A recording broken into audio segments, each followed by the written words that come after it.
There's been mixed opinions when it comes to vaccine passports and certificates. The Ontario government isn't in favor of it, but some health experts and businesses say, well, they may be necessary for a safe return to pre-pandemic normal. Joining me now for this discussion, infectious diseases physician and member of Ontario's Vaccine Task Force, Dr. Isaac Bogoch. We welcome you back to BT. Good morning. Hey, good morning. Oh, it's been some time, and since we haven't talked since we both got a haircut, so it's been a long time, right? Feeling fresh. Absolutely. Thank God for that. I don't know if you saw Dina's whole compilation video, but it was a thing, right?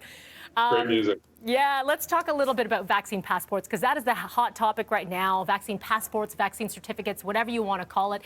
And it's creating such a division within the way people are feeling, the vaccinated versus the unvaccinated. What's your take on if they should be happening and where they should be happening?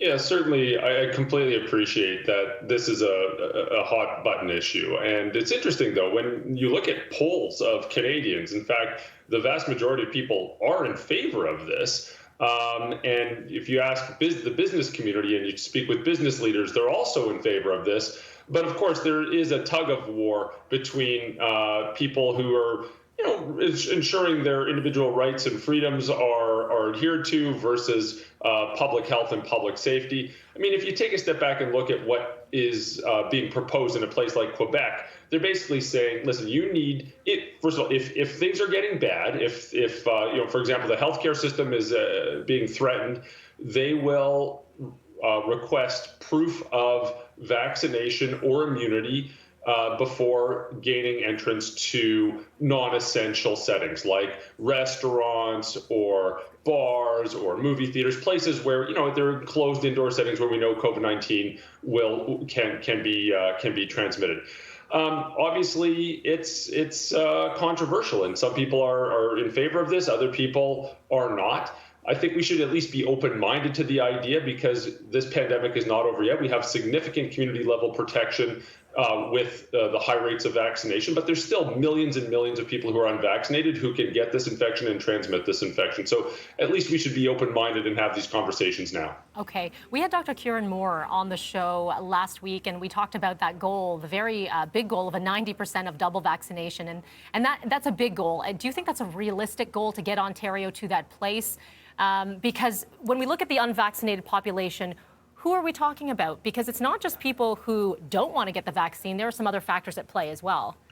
Absolutely. I think when we look at the unvaccinated population, it's some people who have chosen not to be vaccinated. There's some people who still have barriers and limitations to vaccinations. And again, the whole push is to lower as many barriers as possible. There's people who are ineligible, right? There's a lot of people who are under the age of 12. I think it's fair to say that there's a lot of people who are still, for lack of a better word, hesitant, who have some questions and concerns. And we need to address that and lower any possible barriers and take those questions seriously, take those concerns seriously, spend the time to answer those questions.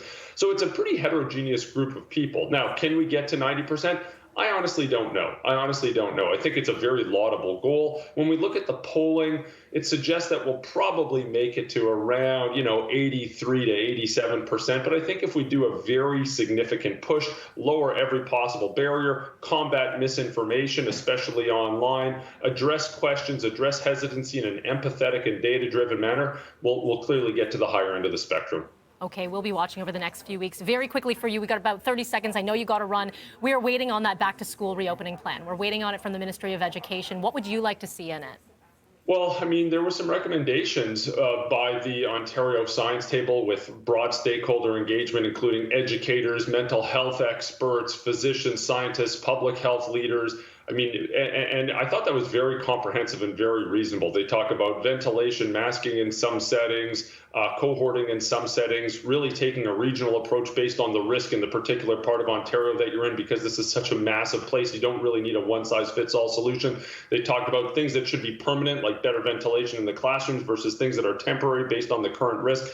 Comprehensive document, and I really hope that they look at that closely because I think everything's in there that they need. All right, Dr. Bogoch, as always, appreciate your time. Thank you for taking the time with us today. Have a great day. Take care. 7:12 is your time right now. Dina said the hair looks good.